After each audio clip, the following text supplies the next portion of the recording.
تو ثالثہ نو ہم لوگوں نے کل پڑھ لیا تھا اسماء الاشارہ. کیا پڑھ لیا تھا؟ اسماء الاشارہ. ٹھیک ہے، تو اس سے پہلے میں نے آپ لوگوں کو اسماء الاشارہ کی بحث پڑھا دیا تھا اور اس کے مختلف طریقے. تم لوگ موبائل کو میوٹ کر لو، سب کی آواز آ رہی ہے، بہت زیادہ آواز آ رہی ہے، سب بند کر لو. تو اب اگلی بحث ہم شروع کریں گے. اسماء مبنیہ کی اگلی بحث ہے الموصول، اسم موصول. تو اسم ضمیر اور اسم اشارہ ان دونوں کے بارے میں ہم لوگوں نے پڑھ لیا ہے اور یہ بھی جان لیا ہے کہ یہ دونوں چیزیں، یہ دونوں اسماء مبنی ہوتے ہیں اور ان کا استعمال کیسے کیسے ہوتا ہے. تیسرا ہم لوگ پڑھنے والے ہیں اسم موصول. اسم موصول تو آپ سب کو یاد ہی ہوگی، یہ چیز بہت ابتدائی کلاس میں ان چیزوں کو یاد کرایا جاتا ہے. اب اس کی تعریف کریں گے اور اس کو بتائیں گے کہ اس کی کیا تعریف ہے اور اس کا کیسے استعمال ہے. تو جان لو، لکھا ہے الموصول اسم لا يصلح ان يكون جزءا تاما من جملة الا بصلة بعده والصلة جملة خبرية ولا بد من عائد فيها يعود الى الموصول.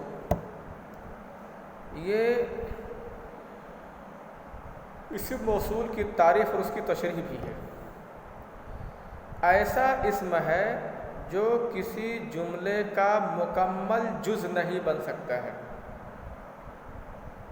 جملے میں کئی اجزاء ہوتے ہیں، تو اسم موصول اور صلہ مل کر کے کسی جملے کا جز ہی بنتے ہیں. مان لیجئے مبتدا بنے، خبر بنے، فاعل بنے، مفعول بنے، یہ کوئی جز ہی بنتے ہیں. لیکن یہ بھی جان لیجئے کہ اکیلا یہ کسی جملے کا جز بھی نہیں بن سکتا. اسم موصول، صرف اسم موصول کسی جملے کا جز نہیں بن سکتا ہے، بلکہ اس کو کسی جملے کا مکمل جز بننے کے لیے ایک صلہ چاہیے. اسم موصول کو کسی جملے کا جز بننے کے لیے ایک صلہ چاہیے، جو صلہ کی اسم موصول کے بعد ہو، اور وہ صلہ جملہ خبریہ ہو، اور اس صلے کے اندر کوئی ضمیر ہو جو اسم موصول کی طرف لوٹے. تو جب اتنی ساری چیزیں مل جائیں گی تب جا کر کے وہ اسم موصول اپنے صلہ کے ساتھ مل کر کے کسی جملے کا مکمل جز ہو سکتا ہے، ورنہ نہیں. جیسے میں مثال دوں آپ کو، کہا جائے کہ جاء الذی قام، وہ شخص آیا جو کھڑا تھا، یعنی کھڑا ہونے والا شخص آیا. اس جملے میں صرف دو جز ہیں بس، ایک فعل ہے اور ایک فاعل ہے. یہ جملہ صرف دو جز سے مل کے بنا ہے، فعل اور فاعل. لیکن اگر ایک مثال میں دوں، اکل یحییٰ تفاحا، تو یہ بھی ایک جملہ ہے اور اس جملے میں تین جز ہیں، ایک اکل فعل کا جز اور ایک یحییٰ فاعل کا جز اور تفاحا مفعول بہ کا جز. تو یہ جملہ تین اجزاء سے مل کر کے ایک مکمل جملہ بنا ہے. لیکن اگر میں کہوں جاء الذی قام، تو اس میں صرف دو جز ہیں، جاء ایک جز، الذی قام ایک جز، فعل اور فاعل. اب فاعل کیسے ہے مکمل ایک جز؟ صرف الذی مکمل ایک جز نہیں ہے، بلکہ الذی قامہ ایک جز ہے۔ الذی کے ساتھ جب قامہ ملا ہوا ہے تب ایک جز ہوا۔ الذی اسم موصول اور قامہ اس کے بعد اس کا صلہ ہے اور ایک یہ جملہ ہے۔ قامہ فعل با فاعل اور جملہ خبریہ ہے، اور اس میں فاعل کی ضمیر ہے جو الذی کی طرف لوٹ رہی ہے۔ تو اب الذی اور قامہ یعنی اسم موصول اور صلہ یہ دونوں مل کر کے جملے کا ایک جز ہوئے یعنی فاعل ہوئے۔ لیکن اگر صرف میں کہہ دوں جاء الذی، جاء فعل اور الذی کو اگر میں فاعل بناؤں تو یہ جملے کا مکمل جز نہیں ہے بلکہ ناقص جز ہے، جملے کا جزو ناقص ہے، یہ مکمل جز نہیں ہے۔ کیونکہ سے کوئی بات سمجھ جو آیا تو جو آیا کیا، اس سے بات نہیں سمجھ میں آتی ہے۔ اسی وجہ سے اسم موصول کو صلہ کی ضرورت پڑتی ہے، اور اسم موصول اور صلہ دونوں ایک حکم میں ہوتے ہیں، دونوں کا حکم ایک ہوتا ہے، اور اسم موصول اور صلہ دونوں مل کر کے ہی کوئی چیز بنتے ہیں، دونوں الگ الگ چیزیں نہیں بنتی ہیں۔ جیسے کہوں کہ جاء الذی ابوہ قائم، کتاب میں آپ کی مثال لکھی ہے، وہ شخص آیا جس کا باپ کھڑا تھا، تو اس میں بھی دو ہی جز ہیں، بھلے آپ کو دیکھنے میں تھوڑا بڑا لگ رہا ہو، جاء الذی ابوہ قائم یا جاء الذی قام ابوہ، اس جملے میں صرف دو جز ہیں، فعل کا جز اور فاعل کا جز۔ اب فاعل کیسے بنا ہے؟ اس میں موصول اور صلہ دونوں کو ملا کر کے فاعل بنایا گیا ہے۔ اب اسم موصول اکیلا اگر چاہے کہ یہ فاعل بن جائے اور جملے کا مکمل جز بن جائے، جزو تام بن جائے، تو نہیں بن سکتا ہے، بلکہ اس کو جزو تام بننے کے لیے یعنی اسم موصول کو کسی جملے کا ایک مکمل جز بننے کے لیے صلہ کی ضرورت پڑتی ہے، جو صلہ اس کے بعد ہوتا ہے۔ اب صلہ کی خصوصیات بتا رہے ہیں کہ صلہ کیسا ہونا چاہیے، اسم موصول کا صلہ کیسا ہونا چاہیے۔ تو نمبر ایک، اسم موصول کا صلہ جملہ، پہلی بات جملہ مفرد نہیں، اسم موصول کا صلہ جملہ ہو، اور وہ بھی انشائیہ نہیں، جملہ خبریہ ہو۔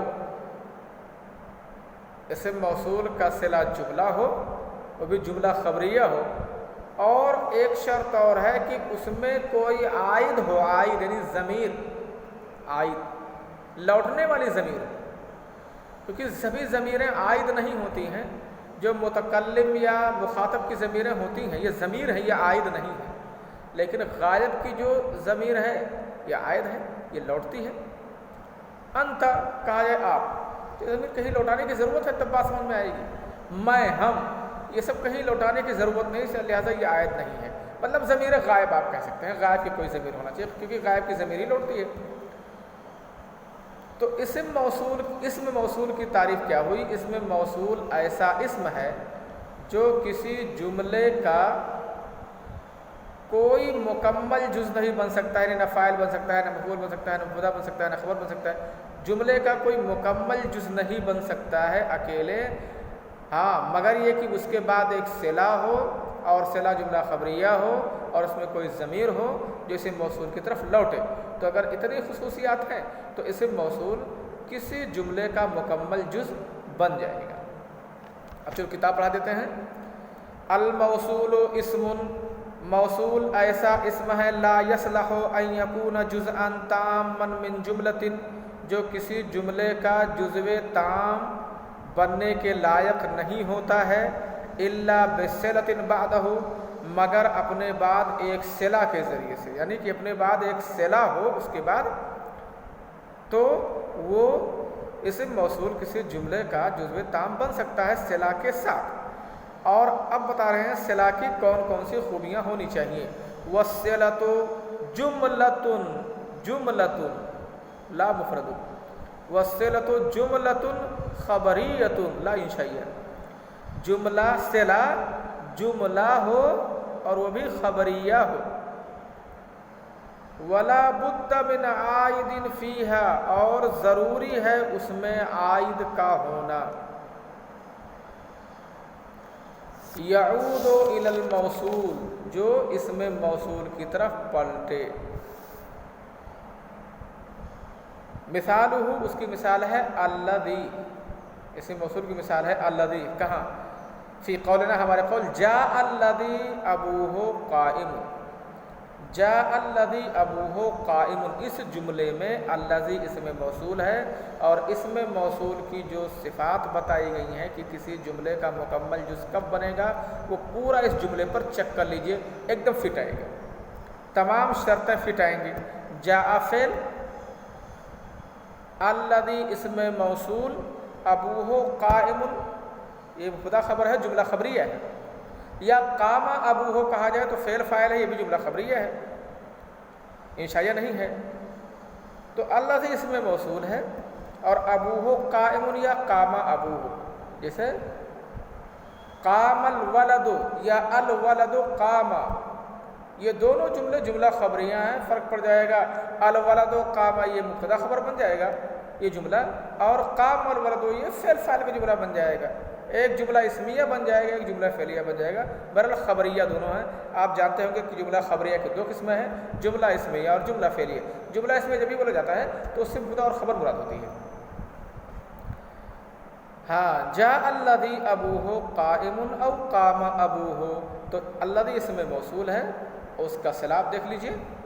ابوہ قائم جملہ اسمیہ، یا قام ابوہ کہا جائے، الذی قام ابوہ یا الذی ابوہ قائم، دونوں میں سے کوئی بھی کہہ سکتے ہیں. دونوں جملے ہیں الذی کے بعد، یعنی اسم موصول کے بعد، اور دونوں جملہ خبریہ ہیں. ایک انشائیہ ہے، ایک فعلیہ ہے اور ایک اسمیہ ہے، انشائیہ نہیں، کیونکہ انشائیہ اس کے بعد ہوتا ہی نہیں ہے اسم موصول کے بعد. تو اب جاء فعل ہو گیا اور اسم موصول اپنے صلہ کے ساتھ مل کر کے ایک جزو تام ہوا، یعنی فاعل ہوا. یہ تو بات ہو گئی. اب آگے بتا رہے ہیں کہ جو اسم موصول مختلف طرح کے ہیں، اس میں جان لو کہ تثنیہ کا جو ہے، ہاں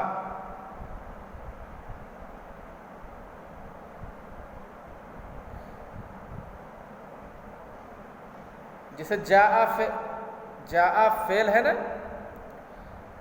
الذی اسم موصول ہے اور ابوہ قائم یہ صلہ ہے، تو اس کا معنی ہوگا جاء الذی وہ آیا، وہ شخص آیا، ابوہ قائم جس کا باپ کھڑا تھا. تو ابوہ میں ہو کی ضمیر کس کی طرف جا رہی ہے؟ الذی کی طرف جا رہی ہے، تو لوٹ رہی ہے ضمیر نا یہ. ہاں تو جو بعد والا جملہ ہو اس جملے میں ایک ضمیر ہو جو اسم موصول کی طرف لوٹے، تاکہ اس جملے کا ربط اس سے ہو جائے. ٹھیک ہے نا؟ تو اس میں موصول کی تعریف آپ لوگوں نے جو ہے جان لیا، سیکھ لیا، اس کی تعریف یاد کر لو گے اور کم سے کم 5 مثال کل لکھ کر کے لے آؤ گے، 5 ایسے جملے لکھ کر کے لاؤ گے جس میں اسم موصول ہو، اور اس کے بعد اس کا صلہ چھانٹ کر کے لاؤ گے. ٹھیک ہے نا؟